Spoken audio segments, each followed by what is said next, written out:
का किसान न्याय महासम्मेलन जो बापू सभागार में तिथि निर्धारित है 16 अगस्त 2025 को, उसके आलोक में पूरे बिहार से हम लोगों ने संगठनात्मक रूप से उसकी समीक्षात्मक बैठक किया।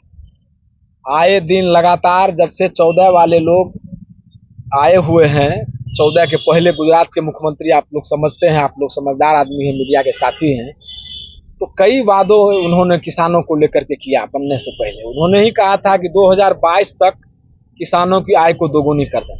आप मीडिया के साथी हैं, आपको मालूम है आय तो दोगुनी मोदी जी नहीं कर पाए, परंतु लागत को इन्होंने चौगुनी करने का काम। इन्होंने कहा था कि प्रति वर्ष युवाओं को 2 करोड़ युवाओं को सरकारी नौकरी मैं दूंगा। फिर बाद में क्या कहा ये भी आपको पता है। ये किसान विरोधी सरकार है। ये अभिनय की जिंदगी में जब जिया करते थे गुजरात के मुख्यमंत्री तत्कालीन के रूप में, तो ये लगातार अभिनय में हमारे जो गठबंधन के प्रधानमंत्री मनमोहन जी थे और लोग थे, लालू जी के आशीर्वाद से जो बने थे सब, उनको ये चिट्ठी लिखते थे किसानों को C2+50% के फॉर्मूले से कानूनी दर्जा दिया जाए, अर्थात संपूर्ण लागत का 1.5 गुना। लेकिन जब ये प्रधानमंत्री बने तो मुझे लगता है कि ये तो खुद भी घोषित कर रखे थे पहले से, तो क्या किया। अब जब ये बने तो संवैधानिक बात को भी समझिए, व्यवहारिक बातों को समझिए। किसान के साथ ज्यादती हो रही उनको भी समझना पड़ेगा।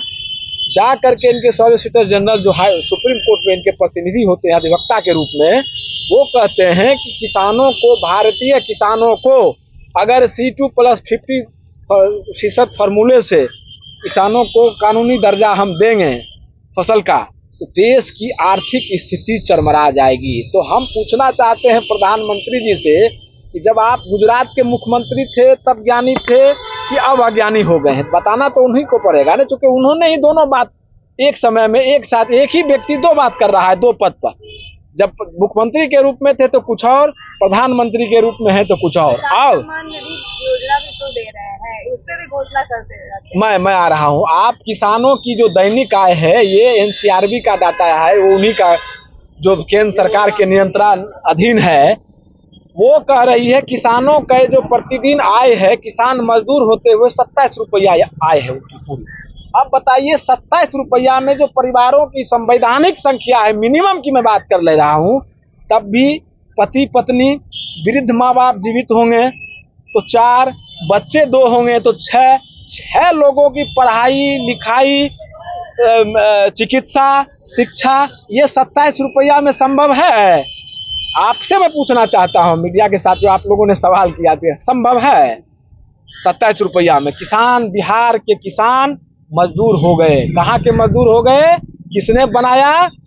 ये पंजाब के मजदूर हो गए। आप जाके देख लीजिए, पंजाब में यहाँ के किसान मजदूरी करने को विवश है। कांग्रेस का भी सरकार थी, उसमें भी उतनी किसानों को नहीं पूरी की हुई था, उसमें आप लोग आवाज नहीं उठाई। बीजेपी का है। हम लोग जब कांग्रेस भी गलती करी तो लालू जी ने और हमारे नेता आदरणीय जो हम लोगों के पिता तुल्य अभिभावक हैं, किन्हीं को छोड़ने का काम उन्होंने नहीं किया है। सब लोगों के खिलाफ आप जा करके देख लीजिए। आप ही घंटे में सरकार थी ना? कितना? आप ही लोग अंदर में सरकार थी कांग्रेस का भी? हाँ, हम लोगों के अंदर में सरकार था तो क्या चाहते थे? हम लोगों ने जो 2013 में कानून बनाया उसको लागू कर रहे हैं क्या? हम लोगों ने राज्यों को स्वतंत्रता दी थी जब हमारी सरकार थी कि बोनस के रूप में किसानों को बोनस मिलेगा। बोनस सिस्टम को किसने खत्म किया? वर्ष 2017 में मोदी जब आए सत्ता में, तो इन्होंने ही पूरे दोस्तों जो बीजेपी शासित राज्य थी वो तो था ही, जो स्वतंत्र बीजेपी से इतर राज्य शासन वाली राज्य थी, शासित राज्य, उनको भी इन्होंने प्रतिबंधित करने का काम किया कि आप कृषकों को बोनस के रूप में अतिरिक्त कुछ तय नहीं कर सकते थे। किसने किया? हम 2013 में जो हमारी सरकार थी, आदरणीय लालू प्रसाद यादव जी के आशीर्वाद से जो सरकार केंद्र में था, उस सरकार ने बाकायदा कानून बना रखा था कि अगर किसान है, किसानों की जमीन है, तो किसान अपनी जमीन का रेट तय करेंगे। ये मैं बता रहा हूँ, ये मोबाइल है मेरा समाजवादी मैं व्यक्ति हूँ, गरीबों का मोबाइल है। ये मोबाइल दुकानदार ने मेरा रेट तय किए होंगे कि हम तय कर दिए होंगे। तो ये क्या कर रही है सरकार? किसानों की जमीन को अधिग्रहित किया जा रहा है और उस करने के क्रम में ये खुद रेट लगाते हैं, ये बोली लगाते हैं, और उससे भी कोई काम हो रहा है बिहार में बिना पैसा का?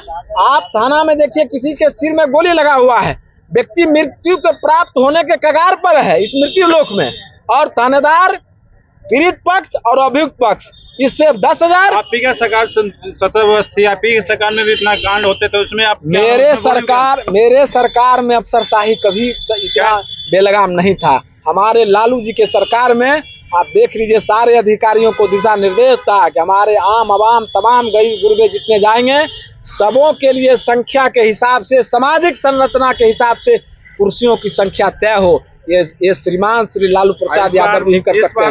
विधानसभा चुनाव है, इस बार मुख्यमंत्री का चेहरा रखना है, जो वादा भी कल परसों आप लोग से किए पेन देंगे, इसके बारे में क्या कहना? इस चुनाव में हमारे जो मुख्यमंत्री हैं, जनता के जनादेश से मुख्यमंत्री अभी वर्तमान में तेजस्वी प्रसाद यादव हैं। आपको मालूम होनी चाहिए हमारे कई एमएलए को 12, 15, 300 मतों से किस प्रकार से जनादेश परिणाम के प्रक्रिया को धीमा करके हरा के नहीं पता, सबको सर्वविदित। चोर दरवाजे से सरकार में किस प्रकार से साजिश करके बोलते हैं जंगल जो जिनका बाप चोर को तारा है उसे बेटा मुख्यमंत्री। कौन कहा ये बात? बीजेपी वाले बोलते हैं। कौन है बीजेपी के लोग? बीजेपी के कौन लोग हैं, नाम बताइए, कौन कहा है? सबका नाम न्यूज में भी आपने कौन सुनते होंगे। कौन कौन कौन का क्या नाम है जरा बताओ। नाम से क्या आप जो हमेशा न्यूज में भी जिन्होंने कहा आपका इशारा किस तरफ है, मैं इशारों को भी समझता हूँ। उनके बाप कहाँ थे? मेरे ही पार्टी में थे ना, मेरे ही लालू जी के शिष्य थे ना उनके बाप। जब आप नाम नहीं लेते हैं तो माए से सड़क छाप सिरफिरों का नाम डॉक्टर चंदन यादव भी नहीं लेता है।